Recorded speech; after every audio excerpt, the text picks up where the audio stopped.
नमस्कार। आज मेरे साथ डॉक्टर संदीप पांडे हैं।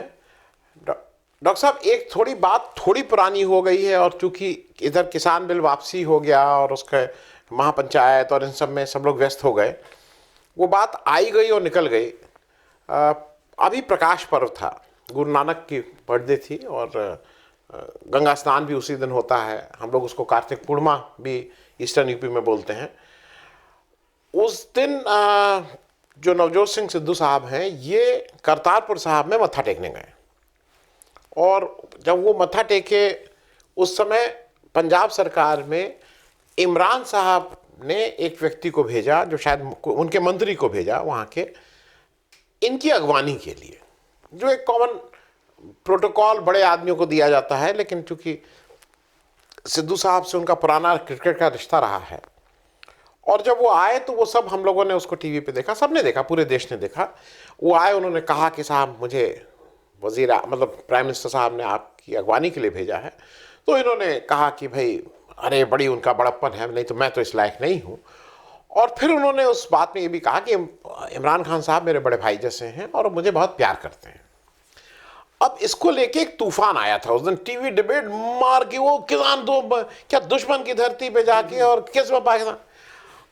आपको क्या ओवरऑल उसमें जो भी नवजोत सिंह सिद्धू का करतारपुर कॉरिडोर में जो उनका योगदान है उसको खुलवाने में, और ये जो स्टेटमेंट है, इससे क्या, जैसा एक पार्टी विशेष के संबित पात्रा ने तुरंत ताबड़तोड़ प्रेस कॉन्फ्रेंस कर दी, आपको क्या लगता है उन्होंने देश का मान गिराया है और पाकिस्तान के हाथ में अपनी आत्मा को गिरवी रख दिया है, इत्यादि इत्यादि? आपका इस पे जरा मैं समझना चाहूंगा कि नवजोत सिंह सिद्धू साहब का ये पूरा प्रकरण क्या है। देखिए, सबसे पहली गलती जो हमारे दक्षिणपंथी लोग या हिंदुत्ववादी करते हैं, वो या जो लोग पाकिस्तान को दुश्मन मानते हैं, वो ये करते हैं कि वो ऐसा मान लेते हैं कि जैसे पूरा पाकिस्तान एक है, जबकि ये हकीकत नहीं है। पाकिस्तान में वहाँ का नागरिक समाज है जिसमें आम नागरिक हैं, फिर वहाँ सरकार है, फिर वहाँ आईएसआई है और फिर मिलिट्री है। तो मैं अपने 10 यात्राओं के अनुभव से आपको बता सकता हूँ कि पाकिस्तान की जनता तो हिंदुस्तान के खिलाफ बिल्कुल नहीं है। 10 पाकिस्तान की यात्राओं जी, जिसमें एक हमारी जो दिल्ली से मुल्तान की यात्रा थी, उसका भी मैं अभी जिक्र करूँगा। तो आम लोग तो बल्कि उल्टा है, मतलब आम लोग तो बहुत गर्मजोशी से स्वागत करते हैं अगर उनको पता लग जाए कि आप हिंदुस्तान से आए हैं, क्योंकि वैसे देखने से तो पता लगता नहीं है। तो अगर वो कुछ नहीं कर पाएंगे तो आपको चाय पिलाएंगे, नहीं तो वो कहेंगे आप हमारे घर चलिए, खाना खाइए। टैक्सी वाला हो सकता है आपसे किराया ही ना ले। अच्छा। दुकानदार जो है वो आपको कोई भी चीज़ देगा तो वो कंसेशनल रेट पे देगा, वो कहेगा आप तो हमारे मेहमान हैं। तो मेरा हमेशा ये अनुभव रहा है, एक बार भी ऐसा नहीं हुआ कि किसी ने ऐसा कहा हो कि आप दुश्मन देश से आए। और यही मैंने यहाँ भी देखा, ऐसा नहीं कि सिर्फ उन्हीं लोगों के साथ है। जब पाकिस्तान से दोस्त यहाँ आते हैं तो यहाँ भी उनका बड़ा गर्मजोशी से स्वागत होता है, तब कोई नहीं कहता है कि आप हमारे दुश्मन हैं। तो एक तो बात ये। दूसरी बात ये कि हिंदुस्तान पाकिस्तान के बीच में दोस्ती होनी चाहिए, शांति होनी चाहिए, क्योंकि इससे हम दोनों देशों का बहुत नुकसान होता है अगर हम दुश्मनी का रिश्ता कायम रखते हैं, क्योंकि हमारे सैनिक मरते हैं गोली चलने पे, हम हथियारों पे इतना ज़्यादा पैसा खर्च कर रहे हैं, और तो और हमने परमाणु बम जैसा खतरनाक हथियार बना लिया है जो मिनटों में लाखों लाखों लोगों को जो है एकदम नेस्तनाबूद कर देगा। तो इस तरह का जो रिश्ता है वो जन विरोधी है, लोग ये नहीं चाहते हैं। लेकिन दोनों देशों की जो राजनीति है उसकी ये मजबूरी है कि कुछ लोग इधर और कुछ लोग उधर, जो अतिवादी लोग हैं, वो इस दुश्मनी पे ही अपनी राजनीति करते हैं। तो मेरी जो एक पदयात्रा हुई थी दिल्ली से मुल्तान तक, उसमें हमें सबसे ज़्यादा लोगों से मिलने का मौका मिला, क्योंकि हम पैदल चल के जा रहे थे दिल्ली से वाघा, और फिर वाघा से हम लाहौर, साहिवाल, चीचावतनी होके मुल्तान पहुँचे। और आपको बता दें कि मुल्तान में यात्रा का स्वागत किया था शाह महमूद कुरैशी ने, उस समय वो राजनीति में नहीं थे, उस समय वो बहाउद्दीन ज़ाकरिया मज़ार के सज्जादा नशी थे। हमारी यात्रा निज़ामुद्दीन औलिया की दरगाह से शुरू हुई थी और बहाउद्दीन ज़ाकरिया के मज़ार पे ख़त्म हुई थी। और उस दिन शाह महमूद कुरैशी ने एक ऐसी बात कह दी थी जो आम तौर पे हमको पाकिस्तान में कहने से मना किया जाता है। हम यहाँ बैठ के ज़रूर कह देते हैं कि एक दिन ज़रूर ऐसा आएगा जब हिंदुस्तान पाकिस्तान और उसमें बांग्लादेश को भी शामिल कर ले, यानी कि जो हमारा बंटवारा हुआ था वो ख़त्म होगा और ये हम एक देश बन जाएंगे। ऐसा बहुत सारे लोग चाहते हैं, कहते हैं। लेकिन पाकिस्तान में ये बात कहने का ये मतलब होता है कि आप जो पाकिस्तान का अस्तित्व है, जो कि द्वि राष्ट्र के सिद्धांत पे बना, उसको ही ख़त्म करने की बात कर रहे हैं और उनको ये डर लगता है कि आप पाकिस्तान की पहचान को ही ख़त्म करना चाहते हैं। लेकिन उस दिन ऐसा माहौल था बहाउद्दीन ज़ाकरिया की मज़ार पे कि उसके बाद की जनसभा में शाह महमूद कुरैशी ने कह दिया कि जिस तरह से दो जर्मनी एक हो गए थे एक दिन, उसी तरह से एक दिन ज़रूर आएगा जब हिंदुस्तान पाकिस्तान एक होंगे। तो मेरा ये मानना है, जो बात मैंने आपके पोर्टल पे पहले भी कही है, कि इस समय जो पाकिस्तान का प्रधानमंत्री है, जिसने प्रधानमंत्री बनते ही कहा था कि हम हिंदुस्तान के साथ अच्छे रिश्ते चाहते हैं, उसने कहा था कि हिंदुस्तान में हमारे बहुत दोस्त हैं, जब मैं क्रिकेट खेलने जाता था तो मेरी बहुत सारे लोगों के साथ दोस्ती हुई, और वो चुनाव जीतने के पहले आए थे दिल्ली, अरविंद केजरीवाल से मिले थे और लोगों से मिल के गए थे। तो हिंदुस्तान पाकिस्तान के बीच में अगर दोस्ती और शांति होनी थी तो इस समय पाकिस्तान में इससे बढ़िया कोई सरकार हो नहीं सकती जिसका प्रधानमंत्री और विदेश मंत्री दोनों भारत से दोस्ती चाहते हैं। लेकिन हमारी दिक्कत ये थी कि हमारे यहाँ एक ऐसी सरकार आ गई जो पाकिस्तान के साथ दोस्ती नहीं करना चाहती है, क्योंकि वो उसको पाकिस्तान विरोधी बातों और कार्रवाइयों से वोट मिलते हैं। तो बात बात पे पाकिस्तान को बुरा कहना, पूरी दुनिया में घूम के ये कोशिश करना कि पाकिस्तान को एक आतंकवादी राष्ट्र के रूप में घोषित करा दें। लेकिन ये इनकी नीति सफल नहीं हुई, क्योंकि नंबर एक, पाकिस्तान आतंकवाद का स्रोत जरूर है, लेकिन वो आतंकवाद का शिकार भी उतना ही बड़ा है। भाई आप देखिए कि बम्बई हमले में हमारे यहाँ 166 लोग मरे। उसके बाद जब हम लोग कुलदीप नैयर साहब के नेतृत्व में मिलने गए पाकिस्तान के नेताओं से, और आसिफ जरदारी से तो नहीं, उनकी बहन से मुलाकात हुई जो उस समय वहाँ मेंबर ऑफ नेशनल असेंबली थी, फरियाल तालपुर। तो उन्होंने बेनज़ीर भुट्टो के घर में बैठ के कहा कि नैयर साहब, आपको तो सिर्फ 166 लोग जो मरे हैं उसका गम है ना, लेकिन हमारे यहाँ इन्हीं लोगों ने, यानी इन्हीं आतंकवादियों ने 6 से 7 हज़ार लोग मार दिए और हम इनका कुछ कर नहीं पा रहे। तो पाकिस्तान की सरकार तो ये चाहती है कि भारत उसकी मदद करे इन आतंकवादियों पे नियंत्रण स्थापित करने के लिए, लेकिन हिंदुस्तान की सरकार बजाय ये भूमिका अदा करने के, वो पाकिस्तान की सरकार को ही अपना दुश्मन बना लेती है, पाकिस्तान के लोगों को अपना दुश्मन बना लेती है। तो ये बहुत गलत नीति है और पाकिस्तान और हिंदुस्तान की सरकारों को ये कोशिश करनी चाहिए। और इसके लिए हम लोग को तो नवजोत सिंह सिद्धू का एहसानमंद होना चाहिए कि उन्होंने इमरान खान का जब शपथ ग्रहण समारोह था तो उसमें गए, और वहाँ पे जिस घटना को लेके उनकी बहुत निंदा हुई, जनरल बाजवा ने जब उनको गले लगाया तो गले इस बात पे वो मिले थे कि उन्होंने सिद्धू को कहा कि हम आपके लिए करतारपुर साहिब का गलियारा खोल रहे हैं।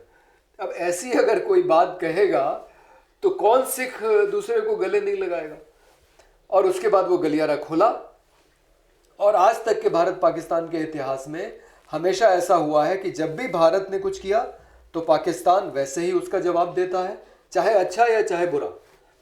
और ठीक इसका उल्टा भी, पाकिस्तान ने कुछ किया तो हम भी वैसा ही करते हैं। वो अगर हमारे 2 सैनिक मारेंगे तो हम भी उनके 2 मारेंगे। वो हमें मिठाई अगर खिलाएंगे वाघा बॉर्डर पे तो हम भी मिठाई का डब्बा देंगे। तो ये पहली बार हुआ है कि पाकिस्तान ने एक अच्छी पहल की और हमारी तरफ से अच्छी पहल नहीं हुई। मेरा ये मानना है कि जिस तरह से करतारपुर गलियारा खोला पाकिस्तान ने सिख धर्मावलंबियों के लिए, उसी तरह से हिंदुस्तान की सरकार को अजमेर शरीफ दरगाह के लिए एक रास्ता राजस्थान से पाकिस्तान के लिए खोलना चाहिए था। क्योंकि मैंने ये देखा है अपनी मुल्तान की यात्रा में जब हमारे साथ निज़ामुद्दीन औलिया की दरगाह के गद्दी नशी गए थे कि बहुत सारे लोग जो हिंदुस्तान आ नहीं पाते हैं वो कागज़ पे लिख लिख के अपनी दुआएं नाजिम अली निज़ामी साहब के हाथ में खोस रहे थे कि हमारे लिए जाके आप दुआ पढ़ दीजिएगा वहाँ पे निज़ामुद्दीन औलिया की दरगाह पे। तो हिंदुस्तान अगर ऐसा करता तो हमारे संबंध और अच्छे होते, जिससे दोनों देशों को फ़ायदा होता। और जो नवजोत सिंह सिद्धू ने किया है वो बिल्कुल सही है, और हमारा मानना है कि इस तरह की और पहल होनी चाहिए ताकि दोनों देश एक दूसरे के दोस्त बन सके और हमारे बीच में शांति कायम हो सके। बस एक बात मैं इसमें और जोड़ दूं कि आप देखिए अब थोड़े हमारे रिश्ते सामान्य होने शुरू हुए, जैसे करतारपुर गलियारा खुल गया, अब पाकिस्तान की जूनियर हॉकी टीम आई हुई है। लेकिन ये ऐसा नहीं है कि मोदी साहब का दिल बड़ा हो गया है। जैसे उन्होंने चुनाव की मजबूरी में किसान विरोधी कानून वापस लिए हैं, अब हिंदुस्तान की मजबूरी ये है कि अफगानिस्तान में इतना पूंजी निवेश करने के बाद अब अफगानिस्तान में उसकी कोई भूमिका नहीं रह गई। और अफगानिस्तान में अगर आपकी कोई भूमिका होनी है आज, तो वो पाकिस्तान की मदद के बिना संभव नहीं है, क्योंकि ये पूरी दुनिया जान रही है कि अमेरिका को भी तालिबान से बात करने के लिए पाकिस्तान की मदद लेनी पड़ी थी। जी, मैं इससे एक रिलेटेड छोटा सा प्रश्न है, क्योंकि संक्षेप में भाई हिंदुस्तान में पाकिस्तान के साथ जो हमारे समस्याएं हुई उसमें 47 का एक महत्वपूर्ण हुआ है, देश का बंटवारा हुआ था और बहुत लोग मारे गए थे। उसके बाद पाकिस्तान ने हमारे ऊपर आक्रमण किया था जम्मू कश्मीर के समय, और एक लंबा युद्ध चला था, और फिर 65 हुआ। मैं आप जिनको मानते हैं समाजवादी आंदोलन से आते हैं, डॉक्टर लोहिया जो उसके सबसे बड़े जिनकी ये माना जाता है कि उनका विचार थे उसमें, वो उस समय भी 47 और 65 हो चुका था, वो उस समय भी ये बात करते थे हिंदुस्तान पाकिस्तान महासंघ बनाओ की बात करते थे। तो क्या अगर उस समय वो बात करते थे तो आज के परिप्रेक्ष्य से अगर देखा जाए तो क्या वो देश के मतलब राष्ट्रद्रोही का रोल था उनका, कि वो आज भी उतना ही रेलेवेंट है कि हिंदुस्तान पाकिस्तान बांग्लादेश महासंघ की जो बात होती है ये, और बहुत से लोग करते हैं, आपके साथ ही लोग करते हैं, आप जिस विचारधारा से आते हैं उसमें करते हैं, तो ये क्या किसी दिन संभव है और ये कितना रेलेवेंट है आज की तारीख में? देखिए, जब प्रथम विश्व युद्ध हुआ और द्वितीय विश्व युद्ध हुआ तो किसी ने नहीं सोचा होगा कि 100 साल के अंदर एक यूरोपीय महासंघ बन जाएगा, जिसमें आप एक देश से दूसरे देश में जो पहले दुश्मन हुआ करते थे उसमें आप बिना पासपोर्ट वीज़ा के जा पाएंगे। तो एक करेंसी हो जाएगी, एक करेंसी हो जाएगी। तो क्या मालूम कि कल हो सकता है कि दक्षिण एशिया में भी इस तरह का एक महासंघ बन जाए, और हमें उसके लिए प्रयास करना चाहिए। इसके लिए हमारा ये सुझाव है कि मोदी जी ने, और इसमें पाकिस्तान भी उतना ही दोषी है, सार्क एक फोरम बना था, उस फोरम को इन्होंने ख़त्म कर दिया, क्योंकि भारत और पाकिस्तान एक साथ बैठना नहीं चाहते हैं, क्योंकि हिंदुस्तान ने यह भूमिका ले रखी है कि जब तक पाकिस्तान से आतंकवादी घटनाएं प्रायोजित होती रहेंगी भारत में, तब तक हम बात नहीं करेंगे। हालांकि अब वो बात करने को तैयार है। अजीत डोवाल ने पाकिस्तान के राष्ट्रीय सुरक्षा सलाहकार को बुलाया अफगानिस्तान पे बातचीत के लिए, लेकिन वो नहीं आए। तो पहले इन्होंने बात करने से मना कर दिया, अब ये बात करना चाह रहे हैं तो पाकिस्तान नहीं करना चाह रहा है। तो इन दोनों देशों ने मिलकर सार्क के फोरम को लगभग अप्रासंगिक बना दिया है, और मोदी जी ने अपना एक बिम्स्टेक अलग से बना लिया।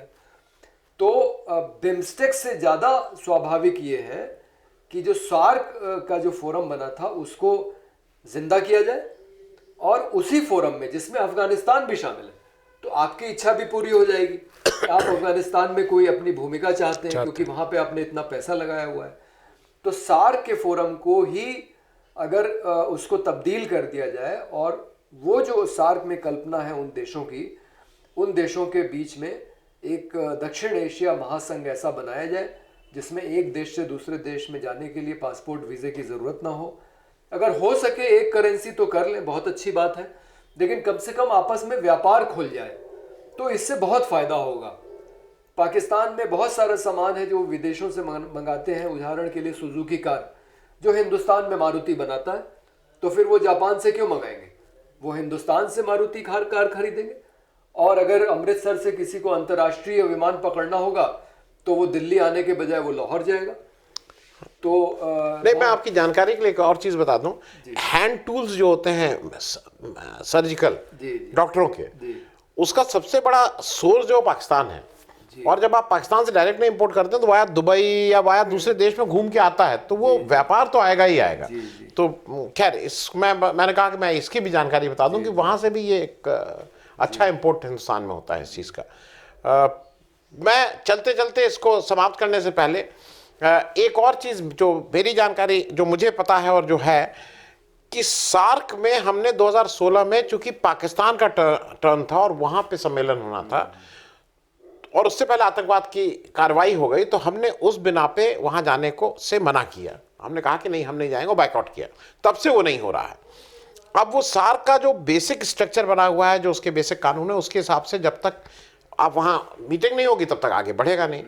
तो मुझे लगता है कोई ना कोई रास्ता निकाल लेना चाहिए, क्योंकि एक स्टेलमेट, ठीक है, आतंकवाद उस समय था, आपने जो भी स्टैंड लिया, लेकिन आज 5 साल बीत गए हैं।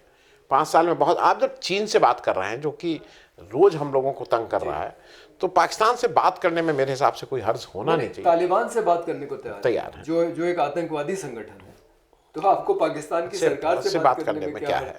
और ठीक है, 5 साल बहुत समय होते हैं, 5 साल बाद आपको नया कुछ करने का होता है। बहुत बहुत धन्यवाद डॉक्टर साहब आने के लिए। Thank you.